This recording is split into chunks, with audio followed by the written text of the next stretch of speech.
Tengah bersama dengan narasumber kita pendengar, bersama dengan Bapak Firman M. Madolangeng, Esos. Nah, sekarang saya tengah tersambung lewat via telepon bersama dengan narasumber kami. Beliau adalah Kepala Desa Wisata Barania, tentunya di unit kerja Desa Wisata Barania. Dan kali ini kita akan membahas seputar tentang membangun Desa Wisata Barania berkelanjutan. Kayaknya sebelum itu kita coba mengobrol bersama dengan narasumber kita dulu. Assalamualaikum warahmatullahi wabarakatuh, Pak. Halo, assalamualaikum, Pak Kades. Waalaikumsalam warahmatullahi wabarakatuh. Iya, apa kabar Pak Kades? Sehat Jiki? Alhamdulillah sehat walafiat, Pak. Alhamdulillahirobbilalamin. Nah, Pak Kades, ini menarik karena kita akan membahas seputar tentang Desa Wisata Barani ya, yang tentunya dikelola atau Bapak sekarang menjabat sebagai kepala desanya. Nah, menarik karena ternyata Desa Barania sendiri ini telah mendapatkan beberapa penghargaan. Tapi mungkin sebelum itu diperkenalkan dulu Desa Barania ini ada di mana dan seperti apa perjuangannya Desa Barania, Pak. Tabe, silahkan. Iya, halo. Iya, halo Pak. Tidak terlalu jelas Pak. Tidak terlalu jelas apa yang disampaikan. Iya, oke. Kalau begitu saya coba ulang ini Pak ya.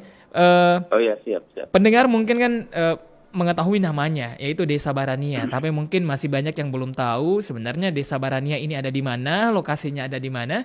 Terus juga seperti apa perjuangannya sampai bisa menjadi desa wisata sekarang, Pak. Tabe, silahkan. Siap. Alhamdulillah. Desa Barania ini terletak di Kecamatan Sinjai Barat, Kabupaten Sinjai. Jadi berbatasan langsung dengan Kabupaten Goa.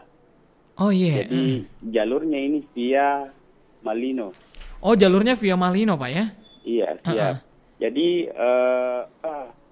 jarak dari Kota Makassar sampai ke Desa Wisata Barania itu kurang lebih 120 km dan jalannya alhamdulillah bagus.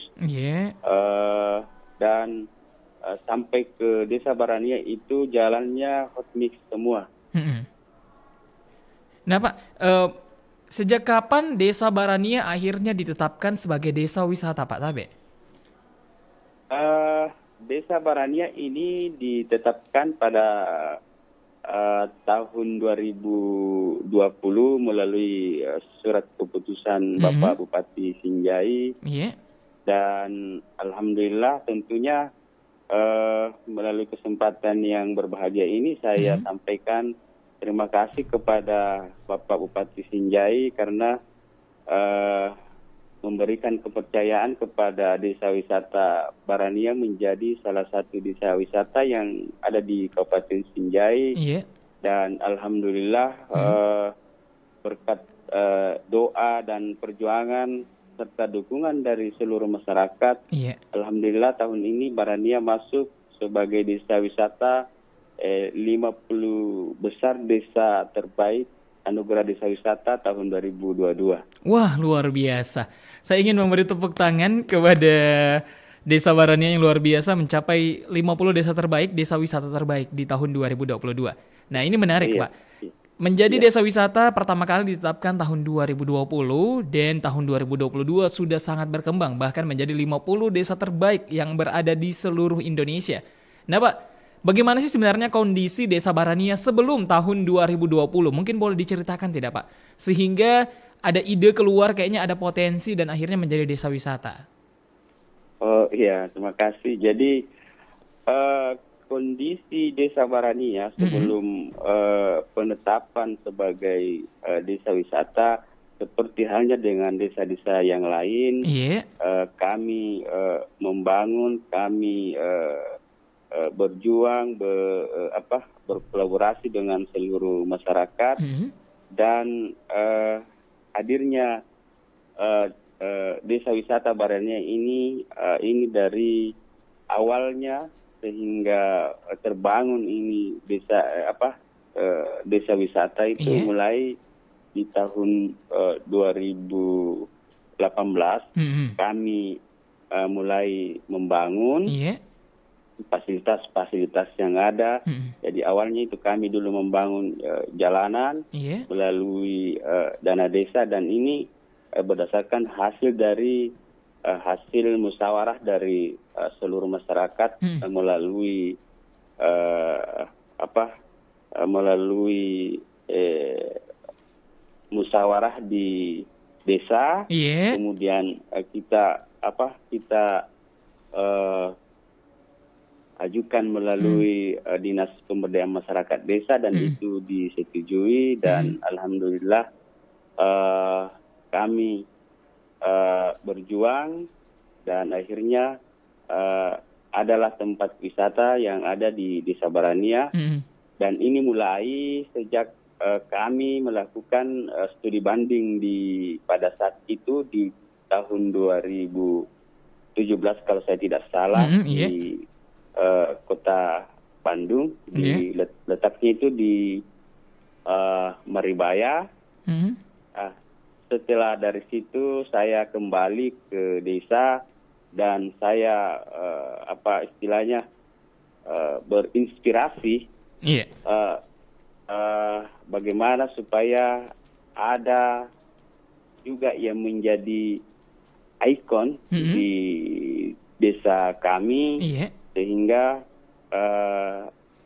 dari situ kami menciptakan sebuah kawasan wisata, dan alhamdulillah itu diakui dan diterima oleh seluruh masyarakat, dan atas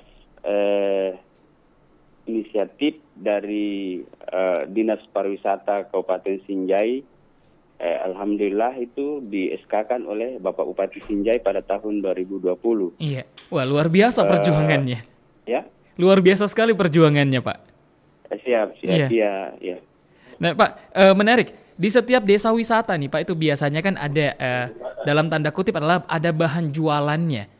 Entah mungkin biasanya ada yang memiliki air terjun mungkin yang akhirnya dikelola, atau mungkin ada sesuatu yang bisa menarik minat pariwisata untuk datang ke sana. Nah, bagaimana dengan Desa Barania sendiri, Pak? Apa yang menjadi tanda kutip bahan jualan dari Desa Barania yang akhirnya kalau datang ke sana hanya di sini bisa kita nikmati?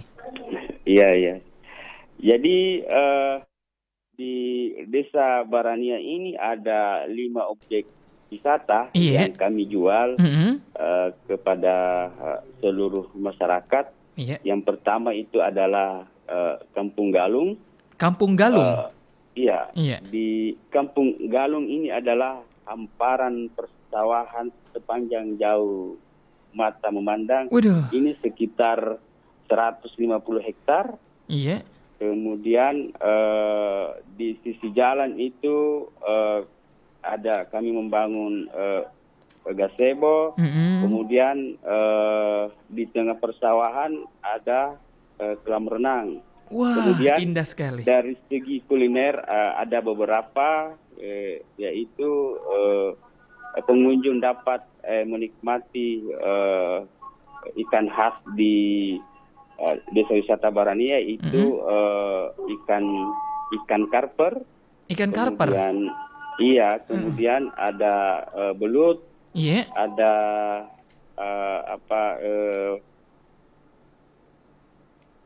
ikan karper, ada belut juga, Pak. Halo. Iya. Setelah ikan karper dan juga belut ada apa lagi, Pak? Terus ada tutut. Tutut ya? Iya. Ini keong sawah, Pak ya? Iya, keong sawah. Terus ada beberapa kuliner lain khas Desa Barania. Kemudian yang kedua itu adalah objek wisata air terjun Saluk Biraya. Wah, ada air terjun juga ternyata. Air terjun Saluk Biraya, dan ini memanjakan mata karena ketika kita bisa mengambil gambar atau semua, jadi ada kelihatan wajah orang tua yang kadang berubah-ubah, kadang tersenyum, kadang apalah istilahnya, mungkin ada rasa luapan emosi, tetapi bukan mistis ya, ini mungkin hanya gambaran batu di situ, tetapi terkadang memang di pengambilan gambar itu biasa gambar itu berubah-ubah. Jadi wajah orang tua ini dari batu atau siluet air terjun nih Pak yang munculnya? Iya, dari batu, tetapi ini muncul pada saat air terjun itu agak-agak kurang deras ya, kurang deras. Begitu ya. Jadi ada pesona tersendiri begitu Pak? Ada pesona tersendiri, dan di situ kami juga ada gazebo dan fasilitas lain yang bisa dinikmati oleh pengunjung. Kemudian selanjutnya itu ada objek wisata Titik Seribu. Nah, di sini di Titik Seribu ini memang hampir sama dengan di Kampung Galung, tapi di sini di Titik Seribu ini agrowisata adalah hamparan sayur mayur dan produk unggulan desa itu beras merah tak daga. Oh iya. Iya. Jadi ada beberapa juga fasilitas yang sudah kami bangun di situ, dan termasuk objek-objek lain yang spot-spot foto yang bisa dinikmati oleh seluruh pengunjung. Kemudian yang keempat itu adalah wisata camping ground. Ini diperuntukkan bagi anak-anak muda yang suka camping. Kemudian di sini difasilitasi oleh ada jalur motor trail dan sepeda gunung. Dan di dalamnya itu adalah fasilitas yang kami bangun, dan insya Allah ketika pengunjung hadir tidak akan mengecewakan. Wah, ini saya jadi penasaran ingin berkunjung ke sana nih Pak. Kemudian yang kelima itu adalah air terjun Rihata di dekat camping ground itu juga bisa menikmati fasilitas yang ada. Dan inilah yang menjadi prioritas kami di setiap kegiatan pembangunan di setiap tahun penganggaran. Wah, ini sangat luar biasa Pak. Ada 5 titik, tapi tiap titiknya ini benar-benar terolah dengan baik dan selalu ada ciri khas di tiap titiknya. Nah Pak, saya pernah mengobrol bersama dengan dari pariwisata juga nih Pak, menyebutkan bahwa salah satu syarat dari desa wisata adalah adanya aksesoris Pak, atau adanya kayak cenderamata. Bagaimana dengan desa wisata Barania Pak? Apa cenderamata yang akhirnya bisa dibawa pulang sebagai kenang-kenangan dan bisa menjadi kayak bahan ingatan, kayak aduh pengen datang kembali ke sana? Oh iya, jadi memang kami juga di sana di desa wisata Barania ini membina UMKM untuk dijadikan sebagai oleh-oleh bagi para pengunjung. Jadi ada kami bina pandai besi, kemudian kami bina pengrajin bambu, kemudian kami membina juga kue khas desa Barania. Jadi insya Allah ketika pengunjung hadir dan menikmati desa wisata Barania, insya Allah ada juga akan dibawa pulang sebagai oleh-oleh. Wah, luar biasa. Cenderamata itu bisa dalam bentuk tempat tisu ataupun perahu pinisi atau yang lainnya. Kemudian di oleh-oleh kue khas itu ada beberapa, ada jipang. Jipang khas desa wisata Barania, kemudian ada istilahnya kerupuk pantal, dan banyaklah yang lain yang bisa dinikmati oleh para pengunjung. Sangat-sangat menarik nih Pak. Nah, berkembangnya Desa Barania sebagai desa wisata Pak dimulai dari tahun 2020 saat mendapatkan SK dari Bupati saat itu dan berkembang bahkan menjadi 50 desa wisata terbaik yang ada di Indonesia di tahun 2022. Tentunya ini berkembang dengan sangat pesat. Bagaimana dengan pertumbuhan masyarakat di sana Pak sebelum dan juga setelah menjadi desa wisata? Jadi pertumbuhan ekonomi masyarakat sebelum menjadi desa wisata, artinya sama dengan yang saya sampaikan tadi bahwa sama dengan desa-desa yang lain. Tetapi ketika menjadi desa wisata, alhamdulillah tingkat ekonomi masyarakat sangat meningkat. Ini berkat dari adanya desa wisata.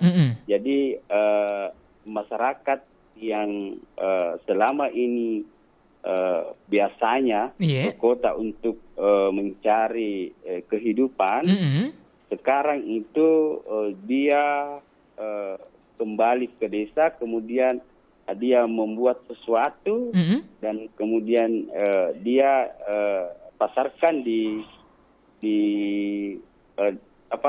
objek-objek wisata yang kami sudah siapkan. Nah Pak, sebelum jadi ini kan desa wisata akhirnya menarik banyak pengunjung nih Pak dan akhirnya membangun kreativitas masyarakat yang ada di desa sana. Nah menarik, tapi sebelum desa wisata ini Pak sebenarnya penghasilan atau pendapatan dari masyarakat Desa Barania sebelumnya dari apa nih Pak sebelum benar-benar menjadi objek wisata yang sebesar ini? Iya, penghasilan dari masyarakat itu kan rata-rata dari petani, kemudian di samping petani mereka juga banyak yang menjadi buruh harian. Terus ada juga tukang, dan ini biasanya tukang ini pastinya ketika musim tanam sudah selesai, mereka mencari kehidupan di kota-kota besar. Tapi ketika sudah menjadi desa wisata, sudah banyak yang kembali ke desa dan mereka berbuat sesuatu gitu Pak ya, yang bisa menjadi penghasilannya mereka. Menarik, sangat menarik. Nah Pak, mendengar tadi sebelumnya bahwa seperti ada Kampung Galung yang ada hamparan sawah seluas 150 hektar dan juga ada beberapa air terjun. Nah sebelumnya nih Pak, ada kan air terjun Salubiraya dan juga air terjun Rihata. Ini adalah air terjun itu yang terbentuk secara alami dan tentunya air terjun itu yang ada di pegunungan semuanya sebenarnya dari dulu telah ada. Pengelolaannya dari dulu itu seperti apa sebenarnya Pak? Sampai sekarang bisa menjadi seindah itu, bahkan sampai ada salah satu objek siluet orang tua yang bisa disaksikan. Iya, jadi pengelolaannya itu sebelum menjadi sebelum kita kelola secara total di sini seperti biasa saja, tapi tetap banyak yang kunjungi. Setelah kami membangun beberapa fasilitas termasuk jalan, ternyata alhamdulillah pengunjung itu sangat meningkat drastis, dan ini dibuktikan dengan penghasilan atau PAD yang bisa kami hadirkan di masyarakat. Wah, ini sangat menarik. Saya dapat beberapa info dan ternyata juga sudah sempat dikunjungi oleh Bapak Sandiaga Salahuddin Uno Pak ya di Desa Barani ya. Iya, betul. Itu pada tahun 2001, itu sebelum ditetapkan sebagai pemenang kompetisi ADWI tahun 2022. Terus juga masuk lolos sebagai 50 besar desa wisata terbaik pada ajang Anugerah Desa Wisata Indonesia atau ADWI 2022 oleh Kementerian Kemenparekraf RI. Waduh, luar biasa. Nah Pak, ini kan sebenarnya sudah penghasilannya sudah luar biasa dan tentunya pengelolaannya ini sudah dipikirkan dengan baik. Apa sih kendala-kendala yang sampai sekarang mungkin masih dipikirkan oleh Bapak sebagai kepala desa? Iya, nah, artinya membangun wisata, Iya. tentunya adalah beberapa masalah ataupun kendala yang kami hadapi. Iya. Tetapi berkat kerjasama, kebersamaan dari seluruh masyarakat, alhamdulillah kendala-kendala itu bisa kami atasi. Tetapi kendala yang paling utama mungkin di pengelolaan wisata itu adalah bagaimana supaya tingkat kesadaran masyarakat dalam hadirnya desa wisata ini sangat-sangat dibutuhkan edukasi yang tinggi, sehingga masyarakat betul-betul mampu menghadirkan desa wisata sesuai dengan harapan kita semua. Itu yang kendala yang pertama. Kemudian yang kedua mungkin kendalanya itu dari dalam pengembangannya ini dari sektor finansial, karena kami di Desa Wisata Barania membangun desa wisata ini betul-betul dari bawah, dan betul-betul kami menggunakan itu anggaran dari dana desa dan partisipasi dari masyarakat. Jadi disinilah mungkin kebanggaan kami di Desa Wisata Barania, karena kami betul-betul membangun itu desa wisata dari dana desa dan dari partisipasi masyarakat. Kemudian hal yang ketiga mungkin yang menjadi kendala adalah masih minimnya tingkat kesadaran masyarakat sebagaimana yang saya sampaikan tadi. Jadi ini perlu adanya mungkin banyaknya pelatihan-pelatihan, edukasi dari pihak terkait, utamanya mungkin dari Dinas Pariwisata Kabupaten maupun dari Dinas Pariwisata Provinsi. Untuk bisa mengedukasi masyarakat sadar kembali bagaimana untuk mengelola desa wisata lebih besar lagi, begitu Pak ya?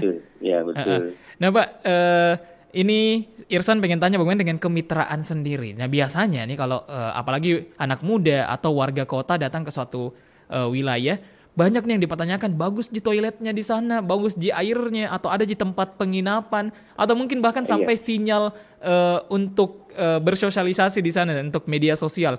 Apakah di sana tersedia dengan baik, Pak?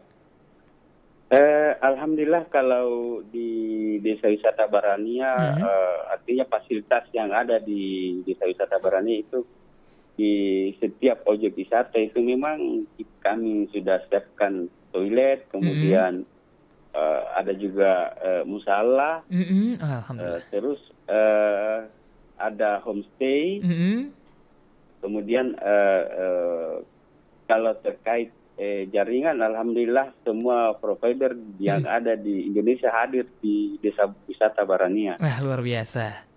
Iya. Oke Pak, tidak terasa sudah hampir 30 menit obrolan kita.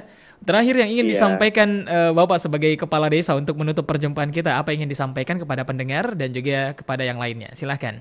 Oh iya, tentunya kami berterima kasih kepada RI atas undangannya dalam acara di Kipra Desa Wisata. Semoga Kipra Desa mudah-mudahan kegiatan ini menjadi penyemangat kami dalam membangun desa wisata Barania yang lebih bagus, yang lebih baik, dan menjadi tujuan wisata di Indonesia Selatan. Amin. Kemudian harapan kami bahwa desa wisata Barania ini adalah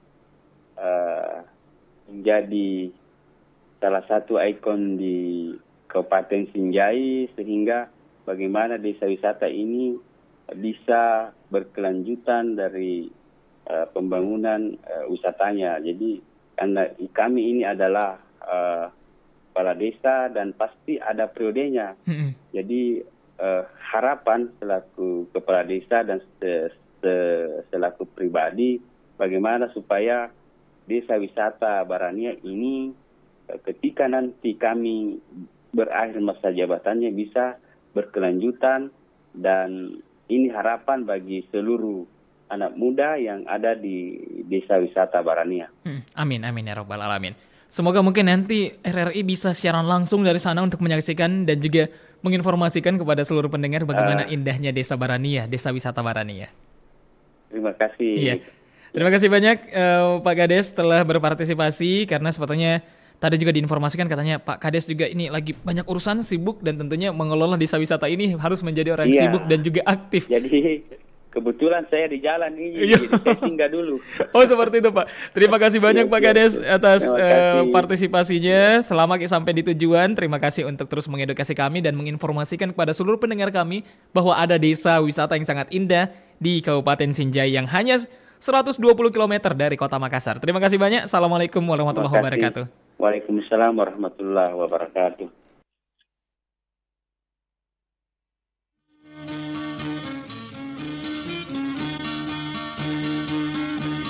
Kiprah Desa Pro 1 RRI Makassar.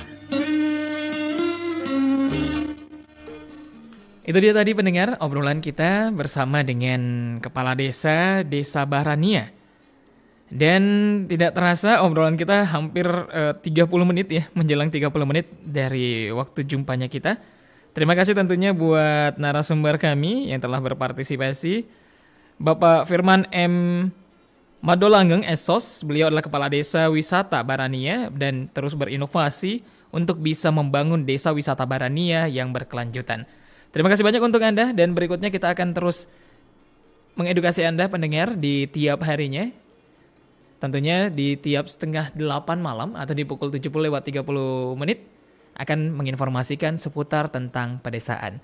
Irsan Lipit pamit dari ruang dengar Anda di Kiprah Desa kali ini, dan berikutnya kita akan berpindah ke Pro 3 Jakarta tepat di pukul 20 waktu Indonesia Tengah.